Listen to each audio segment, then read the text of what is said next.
le clair matin et les ombres du soir.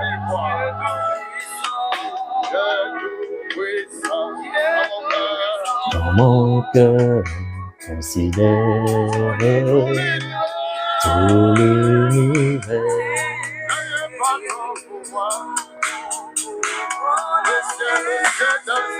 Le ciel d'azur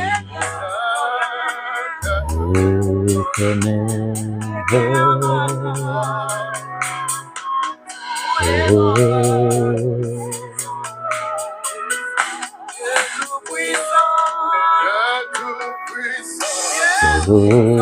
dans mon cœur, considère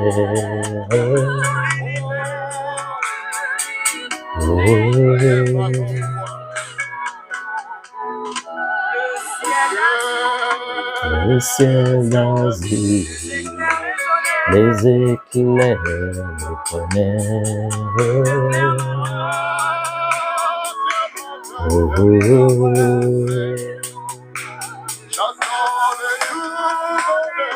Et tout mon être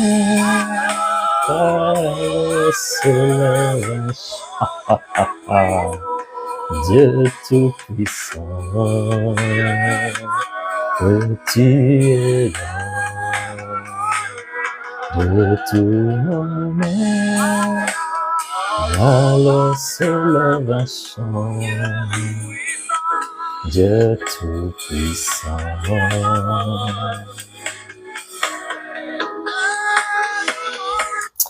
Shalom, shalom, bien-aimés dans le Seigneur.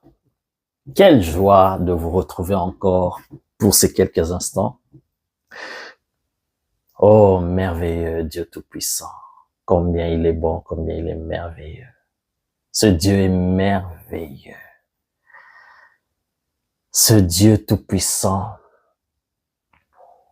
infiniment grand, qui a pu penser à nous et nous a créés à son image et selon sa ressemblance. Quel Dieu merveilleux. Alors, je vous souhaite, bien-aimés dans le Seigneur, que la paix de Jésus soit dans vos maisons. Pendant ces quelques minutes que nous allons partager cette parole, que l'Esprit de Dieu nous communique sa pensée, que l'Esprit de Dieu environne nos maisons, couvre nos maisons de la gloire du Seigneur Jésus. Je voudrais partager avec vous une parole que le Seigneur m'a inspirée. Nous allons ouvrir nos Bibles dans 1 Samuel, chapitre 3. Et nous allons lire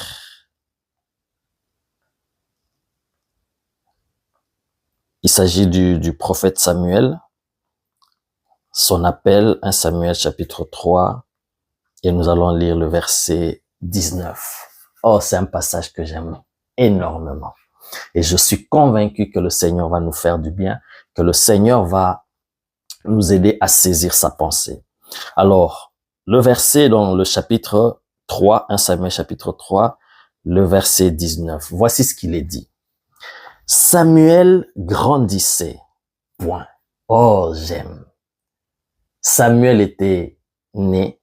Nous savons déjà comment il est né. C'est une naissance miraculeuse. Samuel était un tout bébé et il a commencé à grandir. Et la Bible ici nous dit que Samuel grandissait. Là, il était dans le temple auprès du sacrificateur Élie et c'est là qu'il a appris à servir Dieu. Samuel grandissait. Point.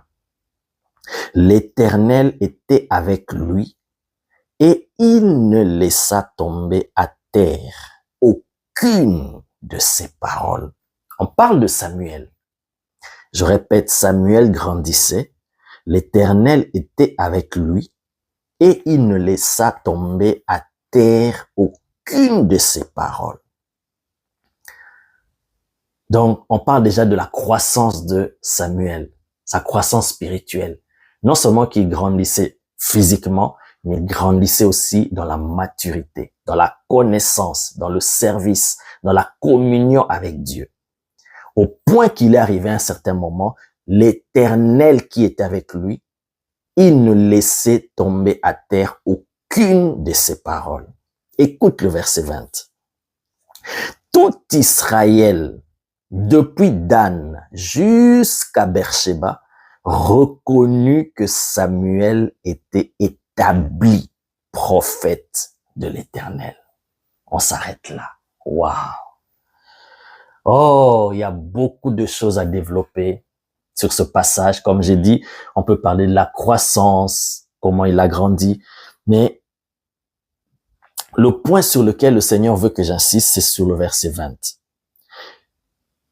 Tout Israël, depuis Dan jusqu'à Beersheba, reconnut que Samuel était établi prophète de l'Éternel. Quand nous lisons l'histoire de Samuel, avant ces passages, on ne verra nulle part Samuel, malgré les apparitions du Seigneur, malgré que le Seigneur l'a appelé par la voix du sacrificateur Élie. Aucun jour Samuel s'est présenté devant ni le sacrificateur Élie, ni le peuple pour dire que moi, le Seigneur m'est apparu et il m'a établi prophète. Non. Il ne s'est pas présenté comme prophète, il ne s'est pas autoproclamé prophète. Mais comment est-ce que Samuel, qu'on appelle le prophète, a été reconnu comme prophète? C'est parce que tout Israël, depuis Dan jusqu'à Beersheba, ils ont remarqué que l'Éternel était avec cet homme. Et toutes les paroles qui sortaient de sa bouche, toutes les paroles qu'il déclarait sur les vies des gens, sur la nation, sur les choses à venir, toutes les paroles que Samuel, l'homme, Samuel déclarait, aucune des paroles de Samuel ne tombait ni à gauche ni à droite. Toutes les paroles que Samuel déclarait s'accomplissaient.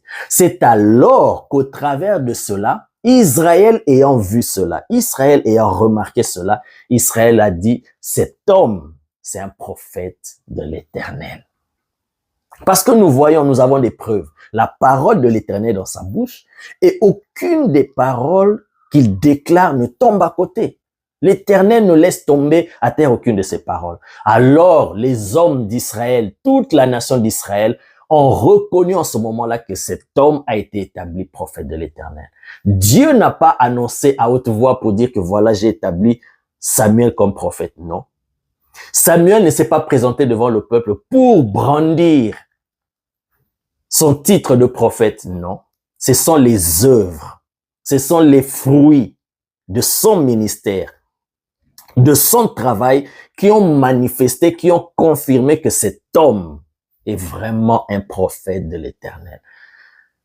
Voilà ce que je peux dire. C'est comme un conseil, c'est comme une exhortation, c'est comme une interpellation de la part du Saint-Esprit. Bien-aimés frères et sœurs dans le Seigneur, toi qui sers le Seigneur, toi qui aspires à servir le Seigneur, toi qui es déjà dans le service, ne cherche pas à se donner des titres, à se coller des titres. Aujourd'hui, nous voyons cela. Certains l'appellent même la titromanie, la titrologie, peu importe les termes qu'on peut utiliser.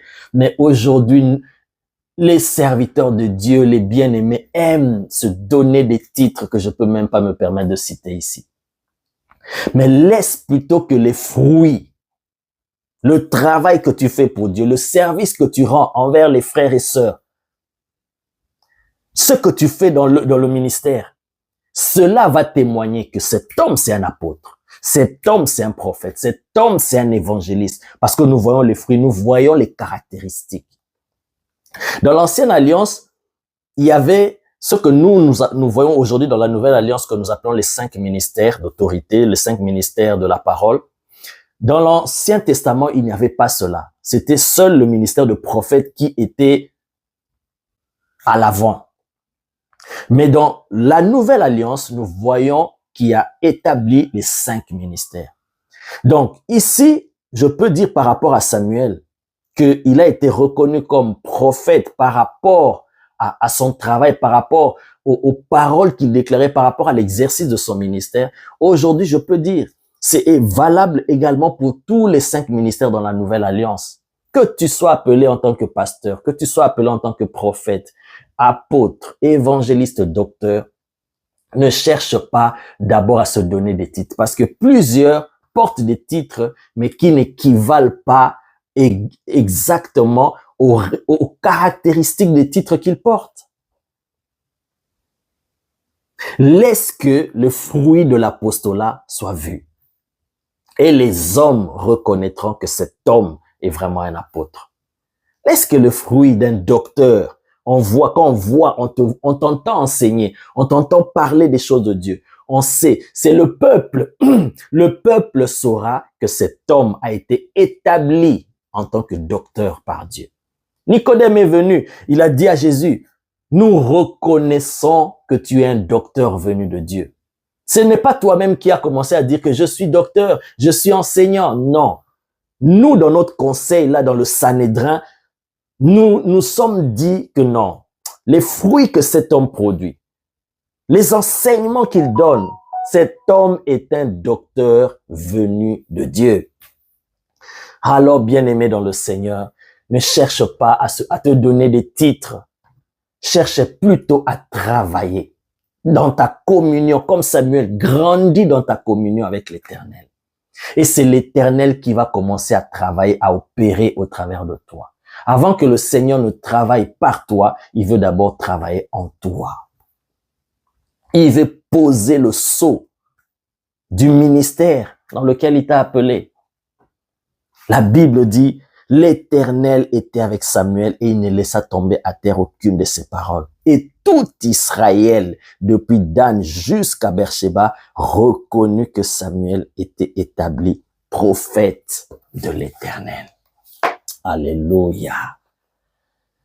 Ne cours pas derrière les titres, bien-aimés. Ne cours pas derrière les titres, mais cours plutôt à rechercher ta communion avec le Seigneur. Et le Seigneur qui sera avec toi. Parce que la clé, c'est que l'Éternel soit avec toi. La Bible dit l'Éternel était avec Samuel et il ne laissa tomber à terre aucune de ses paroles. Souvenez-vous de Moïse. Quand Dieu lui l'envoie, il dit, va libérer mon peuple. Devant Pharaon, il dit à Dieu, mais qui suis-je? La réponse de l'Éternel, j'ai toujours aimé, et cette réponse n'a rien à voir avec la question. Lui, il demande à Dieu, qui suis-je pour aller vers Pharaon? Dieu, au lieu de lui dire, de lui révéler qui il est, l'Éternel, la réponse à cette question-là, qui suis-je? La réponse de l'Éternel, c'était, je serai avec toi. Oh my God. Parce que ce qui est plus important, c'est que ma présence soit avec toi. Peu importe dans le domaine dans lequel tu évolues, mais que ma présence soit avec toi. Et l'Éternel était avec Samuel et il ne laissa tomber à terre aucune de ses paroles. C'est ainsi que Israël a reconnu que cet homme est établi prophète de l'Éternel. Alors, bien-aimé, sers Dieu. Dans le couloir dans lequel Dieu t'a placé, peu importe le département dans lequel tu es dans l'église, que tu sois diacre, que tu sois diaconesse, on voit dans la Bible des diacres qui ont opéré des grands miracles. Tout ça, devant Dieu, ça n'a pas d'importance. Les titres, les fonctions, tout ça, ça n'a pas d'importance. Le plus important avec Dieu, c'est que tu répondes à son appel et que tu le laisses travailler par toi. Et il va opérer des grandes choses avec toi.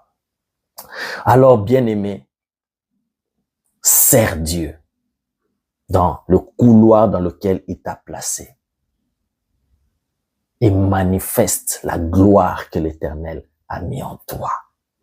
Et c'est ainsi que les hommes eux-mêmes reconnaîtront que celui-là, il a vraiment l'appel d'un pasteur. Celui-là, il a l'appel vraiment d'un évangéliste. Celle-là, c'est vraiment une worship leader. Celui-là, il a vraiment un don dans les affaires. Parce que, comme Joseph, la prospérité va t'accompagner dans ce que tu fais. Laisse que les gens découvrent qui tu es. Laisse que tes œuvres parlent. Laisse que les fruits en toi se manifestent. Jésus a dit, vous les reconnaîtrez par leurs fruits. Laisse que les fruits parlent. On saura si tu as le don, vraiment le don de guérison. Tu n'as pas besoin de crier que j'ai le don de guérison. J'ai le don de prophétie. J'ai tel don, j'ai telle grâce, j'ai tel ministère. Tu n'as pas besoin de dire ça. Et tu n'as pas besoin aussi de te coller des titres. Nous voyons aujourd'hui, il y a des serviteurs de Dieu puissamment utilisés par Dieu, qui jusqu'aujourd'hui on les appelle pasteurs. Mais quand avec le discernement, quand tu as la connaissance, tu sais que cet homme, il n'est pas un pasteur, c'est un prophète. Cet homme, c'est un apôtre. Cet homme, c'est un docteur. Mais parce qu'il a compris qu'il n'a pas besoin de changer de titre. Aujourd'hui, tu vois quelqu'un qui commence par être évangéliste. Après un temps, il connaît une promotion, il devient pasteur. Après un temps, tu entends que non, il n'est plus pasteur. Il est maintenant prophète. Ah, après, il est apôtre. C'est comme si c'est des promotions, c'est comme si c'est des grades. Non. Tout ça, ça n'a pas d'importance. Le plus important, c'est le fruit. Tes œuvres. Laisse que tes œuvres parlent.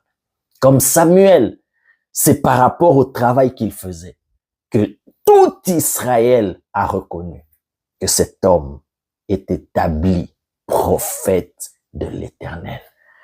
Que l'Éternel te bénisse, que le Saint-Esprit travaille en toi et que le Saint-Esprit travaille par toi. Et qu'il manifeste ses œuvres au travers de toi. Ne te limite pas par des titres, ne te limite pas par toutes ces choses, ne cours pas derrière cela. Cherche plutôt la communion avec le Saint-Esprit et laisse Dieu travailler en toi. Si tu laisses Dieu travailler en toi, Dieu par toi, il peut passer en t'utilisant dans tous ses ministères, dans tous ses dons spirituels, dans toutes les grâces que lui, il veut par rapport aux besoins du moment présent. Mais si tu te limites dans ces cadres-là de titres, de tels dons, moi j'ai ça, moi j'ai ça, moi je fais ça, moi je suis ça, tu vas limiter l'action de Dieu. Laisse Dieu opérer en toi. Que l'Esprit de Dieu t'utilise puissamment dans ces temps de la fin. Que l'Esprit de Dieu se saisisse de toi comme il s'est saisi de David et que tu deviennes un instrument puissant entre ses mains dans ces temps qui sont difficiles et dans ces jours qui sont mauvais. Que le Seigneur te bénisse, que le Seigneur te tienne par la main et qu'il te conduise pas à pas vers ta destinée et que tu deviennes un instrument de réveil pour les nations, pour ta famille, pour ton assemblée et pour ta communauté, pour la société dans laquelle tu vis. Shalom chez vous. Que Dieu vous bénisse. Amen.